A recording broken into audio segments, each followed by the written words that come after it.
मित्रांनो, माझ्या हातामध्ये एक सुंदर असं बॉक्स आहे आणि हे बॉक्स दाखवण्याचा दोन उद्देश यामध्ये दडलेले आहेत. तर हे जे बॉक्स आहे हे प्रीमियम क्वालिटीचं असं एक बॉक्स मला माझ्या बॉसनं गिफ्ट दिलेलं आहे. अमेरिकन बॉसनं. तर अमेरिकेमध्ये ज्यावेळी अशा प्रकारच्या वस्तू दिल्या जातात तर त्याच्यावरती अशा प्रकारे न्यूट्रिशनल व्हॅल्यू जी आहे त्या वस्तूची, त्याचे इन्ग्रेडियंट हे लिहिणं सरकारच्या नियमानुसार इथं कंपल्सरी आहे. त्यामुळं अशा प्रकारचे सुंदर लेबल यावरती आहे. ही पहिला पार्ट आहे जो मला दाखवायचा आहे. ज्यावेळी या माणसाला मी आपल्या दिवाळीचे लाडू दिले किंवा करंज्या दिल्या त्यावेळी त्यांनी अतिशय आनंदाने या वस्तूचा स्वीकार केला आणि ते खाऊन त्याची टेस्ट सांगितली. ज्यावेळी मी भारतातून इथं आलो तर वेगवेगळ्या प्रकारचे गैरसमज आपल्या डोक्यामध्ये असतात. तसेच काहीतरी माझ्या होते, परंतु इकडे जी माणसं आहेत ती खूप सुंदर आणि विचारिक माणसं आहेत.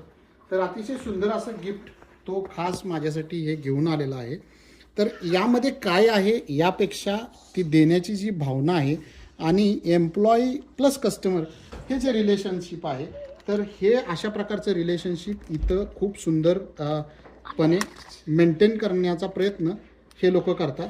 इंडियामध्येही कदाचित काही लोक अशी आहेत जी अशा प्रकारचं रिलेशन आपल्याबरोबर मेंटेन करण्याचा प्रयत्न करतात. तर अशा गोष्टी आणि एकमेकाचे फेस्टिवल जर आपण अशा प्रकारे सेलिब्रेट केला तर नक्कीच एक प्रकारचा आनंद आपल्याला मिळू शकतो आणि कायमच अशा प्रकारचे कस्टमर आपले जे सण आहेत त्यामध्येही खूप सुंदर असा इंटरेस्ट दाखवताना दिसतात. तर हे खूप सुंदर असं गिफ्ट आहे.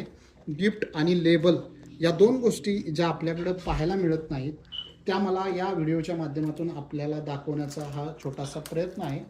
तर या अशा काही वस्तू त्याने आपल्याला यामध्ये दिलेल्या आहेत. तर नक्कीच आपणही आपल्या एम्प्लॉईला अशा प्रकारे अप्रिशिएट करण्यासाठी अशा प्रकारची कस्टमाइज गोष्टी देण्याचा प्रयत्न करूया, जेणेकरून आपण त्याच्याबरोबर चांगलं हेल्दी रिलेशनशिप क्रिएट करू शकू. थँक्यू.